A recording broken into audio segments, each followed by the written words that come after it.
जय श्री जगन्नाथ आपण मानक मो चैनल को स्वागत। आशा कर बहुत भल बहुत खुशी थे।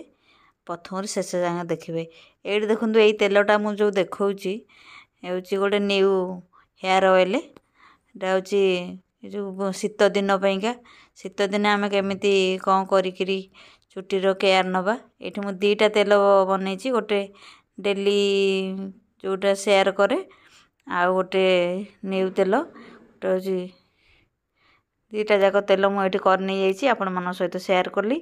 प्रथम शेष जाए देखूँ ये देखो मो पूरा चुटी स्काल्प पर पूरा केमती लगौच देखूँ एमती लगे सब शीत दिन प्राय तो डैंड्रफ हुए चुटी छिड़े अधिकांश मुझे पूरा पिचपिचा करके लगे देखूँ एमती लगौच आपण मैंने से भाया लगे देखूँ बैक रे भी देखे नहीं गली यहाँ मु प्रथम देखी आपण मैंने बिलीव करेनि आम एमती लगाऊँ आ फेक जिनस देखा बोली ये चुटी निज उपर अप्लाई करके आपण मन सहित शेयर करुँची देखो कौ भाई मसाज करके लगुच सेमती लगेबे आ प्रथम शेष जाए देखिए ये देखूँ गोटे एमती डेली मु करे यही नड़िया तेल नहीं यहाँ हूँ भुसुंगा पत्र आ मेथी ये नॉर्मल नहीं कला जीरा दीटा तेल आम बनइबा ना यहाँ हूँ लिंब पत्र मु धोईकी पोछिकी सुखेकी नहीं कहीं मसे पर्यंत तेल खराब हो आम सुखेकी भलसे करी सुखे सकेकरी ऑयल सॉरी ऑयल प्रस्तुत कर यहाँ हूँ मेन आज तेलटा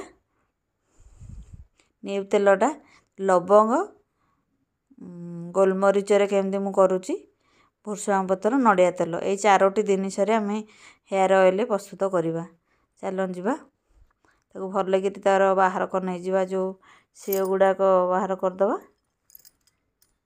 ये मुझे सब बाहर कर नहीं जाइए एमती सब गुड़ा भल से कि धोईकी नहीं जाइली एमती डेम्फर सब बाहर करके एमती ग्राइंडर रे मु पकई नहीं जाइए सब आड़क एमती बाहर करेंगे शीत दिन कि खास कर युड़ाक कले कौन शीत दिन को डेली कले भी हम मो शीत दिन पाइंका देखी गोलमरीच जेतिकी तेल नेबे से क्वांटिटी तेल नेबे गोलमरीच लवंग मु 300 ग्राम तेल नहीं 300 ग्राम को 50 ग्राम हम 50 हम 50 ग्राम लवंग 25 ग्राम सॉरी 25 ग्राम लवंग आ 25 ग्राम गोलमरीच ये मुझे पकई नहीं भुसुंगा पत्र को आम गोटे फाइन पेस्ट करदे पेस्ट नुह सॉरी मैंने सुखिला सुखिला टिके पानी मिसेबनी कि तेल मिसेबनी आम एमती सब बाटी नहीं जीवा ग्राइंडर एमती पूरा देखो केमती होगला टिके मु पानी देनी एमती पूरा पेस्ट पूरा चूरी नहीं गली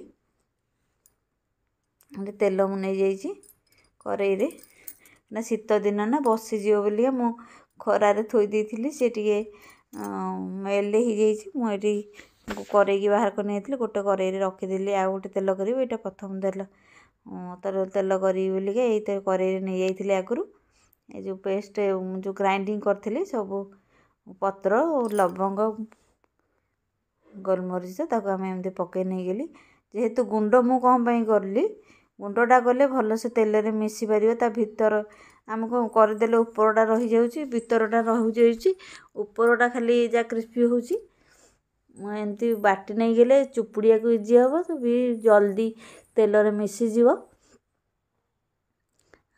ये जेहेतु चूना हो जाइए जल्दी पोड़ीज ताकू आम स्लो करी चल चल आम 5 मिनट रु 10 मिनट पूरा फुटेबा तार गुण गुड़ाक सब तेल देहरे बाहरी आसो ये देखु तेल रे भल से केमती कलरटा आसी सुंदर कलरटा हो गलानी आमर तेलटा ये एमती स्लिम करनी जाइए सी तार फुटी फुटिकी होची आम बंद करदे तो छाड़दे ठंडा हवा को ठंडा हो सारा पर आम छाणा देखो ये ठंडा गोटे कपड़ा पकईकी आम छाणी नवा ଏ ଦେଖନ୍ତୁ ବସି ଯାଇଛି।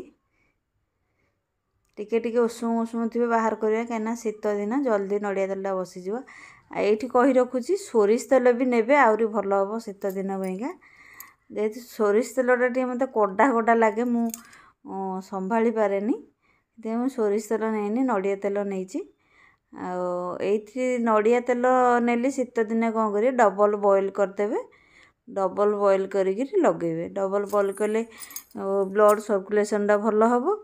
ଆଉ ଯଦି ଗରମ ରହିଲେ କ'ଣ ଟିକେ ନଡ଼ିଆ ତେଲ ବସିଯାଏ ନା, ତାକୁ ଆମେ ଏମିତି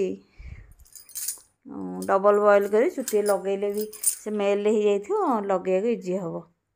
ଏଇଠି ହେଇଗଲା। ମୁଁ ଏବେ ଗୋଟେ କାଚ ଜାର୍ଟେ ନେଇଯାଇଛି, କାଚ ଜାର୍ରେ ରଖି ନେଇଗଲି।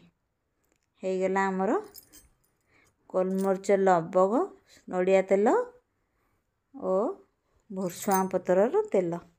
ଏଇଠି ହେଇଗଲା ଆମର ନିଉ ତେଲ ବା ହେୟାର ଅଏଲ୍, ନିଉ ଷ୍ଟାଇଲରେ ହେୟାର ଅଏଲ୍ ହେଇଗଲା ଆମର ହେୟାର ଅଏଲ୍। ଚାଲନ୍ତୁ ଏବେ ସେକେଣ୍ଡ ଷ୍ଟେପ୍ କରିବା। ଏଇଠି ଦେଖନ୍ତୁ ଏୟାରକୁ ଆମେ ନେଇଯାଇଛି। ଏୟାର ତ ଦେଖେଇଥିଲି, ଏଇଠି ମୁଁ ସବୁ ଛୋଟ ଛୋଟ କରି କାଟି ନେଇଗଲି, ଏମିତି ସବୁ ବାହାର କରି ନେଇଯାଇଛି। ତାକୁ ଆମେ ଚାଲନ୍ତୁ ଗ୍ରାଇଣ୍ଡିଙ୍ଗ କରିଦେବା। ମୁଁ ସବୁବେଳେ ଦେଖେଇଛି ନା ଏମିତି ଗୋଟା ଗୋଟା করে ଏମିତି ଗ୍ରାଇଣ୍ଡିଙ୍ଗ କରିଦେଲେ କ'ଣ ଆଲୋଭେରାଟା ତା ଦେହରେ ପେଷ୍ଟ ହେଇଗଲେ ତା ଲାଳ ଫାଳ ସବୁ ଏଠି ହେଇଯିବ, ଭଲସେ ପୁରା ମିଶିଯିବ, ଚୁପୁଡ଼ିବାକୁ ଇଜି ହେବ ବାହାର କରିବାକୁ। ସବୁ ଯେତକ ଦେଖେଇଥିଲି ସବୁ ଗୁଡ଼ାକ ଆମେ ଏମିତି ପେଷ୍ଟ କରି ନେଇଗଲେ, ପାଣି ଜମା ଦେବେନି, ସେଥିରେ ଯେଉଁ ଆଲୋଭେରାଟା ଯେଉଁ ଅଛି ସେଥିରେ ତ ପାଣି ବାହାରେ ନା, ସେଥିରେ ସବୁ ଚୋରି ହେଇଯିବ। ଫାଷ୍ଟ ଆଗ ଦେଇଦେବେ ସେ ମଞ୍ଜି ଆରକ, ସେ ବାଟି ହେଇଗଲା ପରେ ଆଲୋଭେରା ଦେବେ, କାହିଁକିନା ଏମିତି ହେବନି, ବାଟି ହେବନି, ସେ ସହଜେ ଲାଳଟା ହେବନି ଜମା, ହେଲା କି। ତାକୁ ଆମେ ଏମିତି ମିଡ଼ିୟମ୍ ସ୍ଲୋ କରିକିରି ଏମିତି ଆସ୍ତେ ଆସ୍ତେ କିରି ଫୁଟେଇ ନେଇଯିବା। ଆରଟା ଯେମିତି କରିଥିଲି ଏଇଟାକୁ ଆମେ ସେମିତି କରିନେବା। ଏଇଟା ଦେଖନ୍ତୁ ହେଇଗଲା ଆମର ସେକେଣ୍ଡ ହେୟାର ଅଏଲ୍। ଦେଖନ୍ତୁ ତେଲ ଗୁଡ଼ା କେତେ ସୁନ୍ଦର ଭାବରେ ଛାଡ଼ି ଯାଇଛି। ତାକୁ ଚାଲନ୍ତୁ ଯିବା ଛାଣି ନେଇଯିବା। ଏଇଠି ଦେଖନ୍ତୁ ଏଇଟା ବି ସେଇ ଫାଷ୍ଟ ମେଥଡ଼ ସାହାଯ୍ୟରେ ତାକୁ ଆମେ ଏମିତି ଛାଣି ନେଇଯାଉଛି। ଯେମିତି ମୁଁ କରୁଛି ସେମିତି ଫଲୋ କରନ୍ତୁ। ଆଉ ଡ୍ରାଣ୍ଡ୍ରଫ୍, ଚୁଟି ଛିଡ଼ିବା ଏଇ ସବୁ ରୋକି ହେଇଯିବ। ଆଉ ସପ୍ତାହକୁ ଯେମିତି ହେଲେ ଥରକୁ 2 ଥର କରିବେ। ଏ ନାହିଁ ଯେ ଆମେ ଥରଟେ କରିଦେବା, କାହିଁକି ଚୁଟି ଛିଡ଼ୁଛି, କାହିଁକି ଉପୁଡ଼ୁଛି, ଡ୍ରାଣ୍ଡ୍ରଫ୍ ଛାଡ଼ୁନି ବୋଲି କହିବେ, ସେଇଟା ଠିକ୍ ନୁହଁ। ଯେକୌଣସି ଜିନିଷ ଯେମିତି ମେଡ଼ିସିନ ଖାଇଲେ ଆମେ ଲଗାତାର ଖାଇଲା ପରେ ଦେହ ଖରାପ ହେଇଥିବା ଜିନିଷ ଭଲ ହେଇଯାଉଛି, ଆଉ ଆପଣ ତ ସେମିତି ନ କଲେ ସେ କେମିତି ଭଲ ହେବ। ଟିକେ ଗରମ ହେଇଛି, ମୁଁ ଚୁପୁଡ଼ି ପାରୁନି, ଆସ୍ତେ ଆସ୍ତେ ଚୁପୁଡ଼ୁଛି। ଏଇଠି ହେଇଗଲା ଆମର ହେୟାର ଅଏଲ୍ ପ୍ରସ୍ତୁତ। ଚାଲନ୍ତୁ ଯିବା ଚୁଟିରେ ଆପ୍ଲାଏ କରିବା। ଟିକେ ବସି ଯାଇଥିଲା, ମୁଁ ଟିକେ ହଟ୍ ୱାଟର ଗରମ ପାଣିରେ ଏଠି ମୁଁ ତାକୁ ମେଲ୍ଟ କରି ନେଇ ଯାଇଥିଲି। ଚାଲନ୍ତୁ ତେଲଟା ଯେଉଁ ତେଲଟା କରିଥିଲି, ନିଉ ତେଲ ବା ନୂଆ ତେଲ, ଅଧେ ଓଡ଼ିଆ ଅଧେ ଇଂଲିଶ କହୁଛି। ଏଠି ହେଇଗଲା ଏଇ ଯେଉଁ ତେଲଟା ମୁଁ ମୁଣ୍ଡରେ ଲଗେଇବି। ଝିଅକୁ ମୋର ହସ ଲାଗୁଛି, ମୁଁ ଅଧା ଓଡ଼ିଆ ଅଧା ଇଂଲିଶ କହୁଛି। ଗରମ ପାଣି ବାହାରକୁ ନେଇଛି, ମୁଁ ଡବଲ୍ ବଏଲ୍ କରିଥାନ୍ତି, ଆଉ ଟାଇମ୍ ନଥିଲା ମୋ ପାଖରେ। ପୁରା ବହୁତ ଗରମ ହେଇଯାଇଥିଲା ପାଣି, ତାପରେ ଏମିତି ଥୋଇ ଦେଇଥିଲି କାଚ ପାତ୍ରଟା। ଏ ଦେଖନ୍ତୁ ଏମିତି ଥୋଇଦେଲି, 5 ମିନିଟ୍ ଖଣ୍ଡେ ସେ ପୁରା ତାତିଗଲା। ସେଇ ଗରମ ଗରମରେ ମୁଁ ଚୁଟିରେ ଲଗେଇଲି। ଆପଣମାନେ କ'ଣ କରିବେ, ଗ୍ୟାସ୍ ଉପରେ ଯେକୌଣସି ପ୍ୟାନ୍ରେ ପାଣି ଗରମ କରିଦେବେ, ତାପରେ ଏମିତି ଥୋଇଦେବେ, ସିଏ ତାତିଗଲେ ଆପଣ ବାହାର କରିଦେବେ, ନା କାଚଟା ଫାଟିଯିବ। ଏମିତି ପାଣି ଥୋଇଦେବେ ଗରମ କରିକିରି, ତାପରେ ଏମିତି ଥୋଇବେ। ଆଉ ଏମିତି ମୁଁ ଯେମିତି କରୁଛି ସ୍କାଲ୍ପରେ ଲଗାଉଛି ସୁନ୍ତାଣି ସୁନ୍ତାଣି କରିକିରି, ଆପଣମାନେ ସେମିତି ଲଗେଇବେ। ନାହିଁ ଯେ ଖାଲି ଉପରେ ଲଗେଇଦେବା ତାକୁ ଛାଡ଼ିଦେବା ଏମିତି। ଦେଖନ୍ତୁ ମୁଁ କେମିତି ଲଗାଉଛି, ପୁରା ଚୁଟି ମୂଳରେ ମୂଳରେ କିରି ଲଗେଇବା।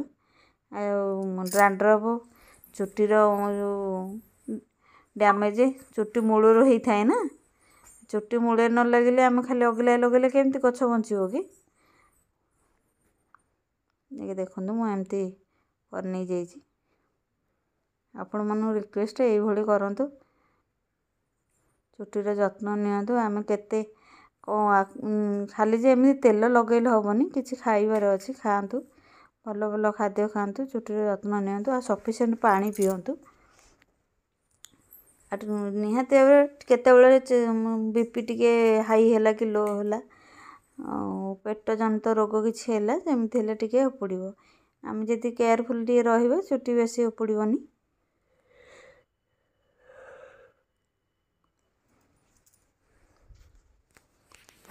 ଦେଖନ୍ତୁ ଏମିତି, ଆଉ ଚୁଟି ମୂଳଟି କେମିତି ମସାଜ କରିବେ।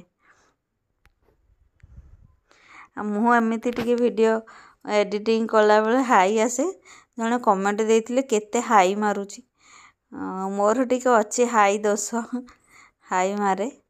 ଏ ଦେଖନ୍ତୁ ମୁଁ ଏମିତି ମସାଜ କରିକିରି କରୁଛି।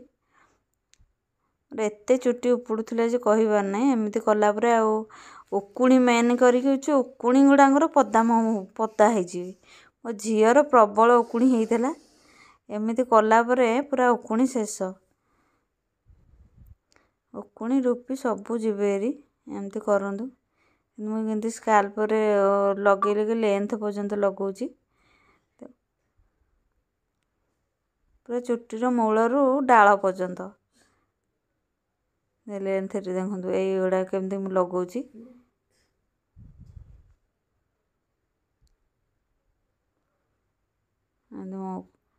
ଗୋଟି ଗୋଟିକିରି ସବୁଆଡ଼େ ଲଗେଇଦେବେ। ଆଉ ପୁରା ଜାଦା ଲଗେଇବେନି ଯାଇକି ବୋହିବ, ଯେତିକି ଆବଶ୍ୟକ ଚୁଟିରେ ଯେଉଁ ପର୍ଯ୍ୟନ୍ତ ଯାଇପାରିବ ତେଲ। ଲଗେଇଲା ପରେ ହାତକୁ ତେଲ